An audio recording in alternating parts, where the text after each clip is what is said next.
Murderbot Season 1 Episode 4 Ending Explained, Is It Still Alive?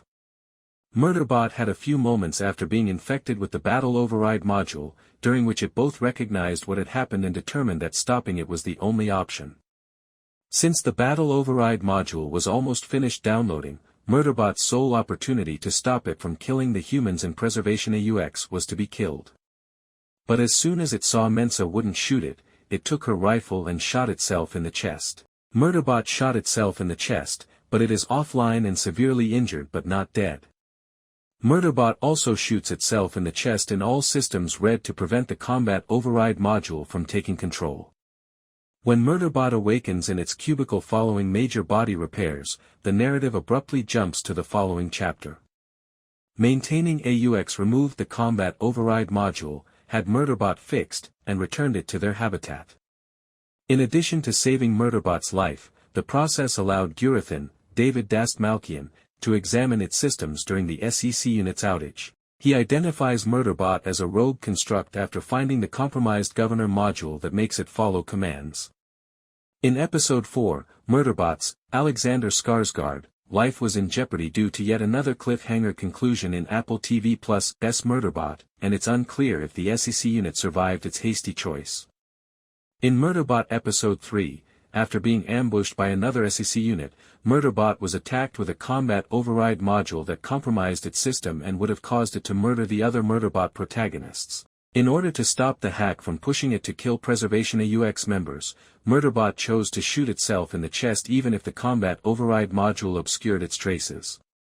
Although Murderbot is based on Martha Wells's Murderbot Diaries books, we would typically have to wait a week to find out what happens to it.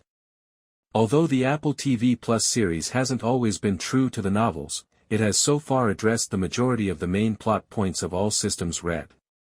As a result, we may infer from the novellas what will happen next and what happens to Murderbot when it shoots itself in the chest. Additionally, Murderbot Episode 4 included a few new situations that needed more context than what the novels could provide.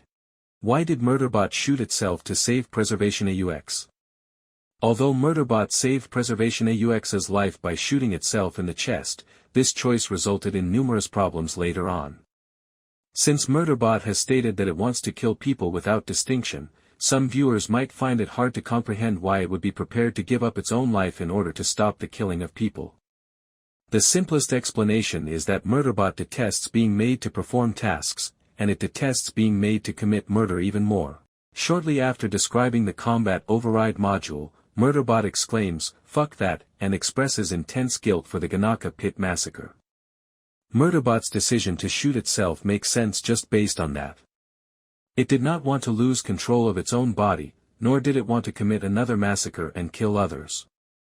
Though it won't acknowledge it right now, Murderbot also has a strong affection for PreservationAux members and wished to spare their lives. The best clients Murderbot has ever worked with are PreservationAux, who are also among the few people Murderbot has ever had a good relationship with.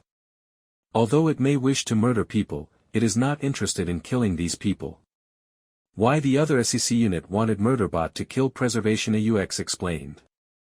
Murderbot's realization that the other SecUnit wanted it to destroy PreservationAux itself was one of the more perplexing parts of Murderbot Episode 4. While waiting for Murderbot's Combat Override module, Pin Lee, Sabrina Wu, and Arata, Tatiana Jones, got a chance to kill the other SecUnit, which had a prime opportunity to kill both Mensa, Noma Dumaswini, and Rat T, Akshay Khanna. It appears that the other SecUnit intended Murderbot to murder PreservationAux in order to demonstrate the effectiveness of the Combat Override module and to provide it with a believable excuse for the carnage. For PreservationAux members were at Deltfall survey, and the other SecUnit needed to explain how they perished, so it refrained from killing them. When the company and Murderbot finally began its investigation, it would be clear that their deaths were caused by Murderbot killing them and then Murderbot killing itself. Alternatively, it would be unquestionably demonstrated that the Combat Override module was functioning and that it could rely on Murderbot to obey its orders by witnessing it destroying PreservationAux. In an attempt to enlist Murderbot in support of its owners, the other SecUnit had to ensure that the Combat Override module would enable Murderbot to comply.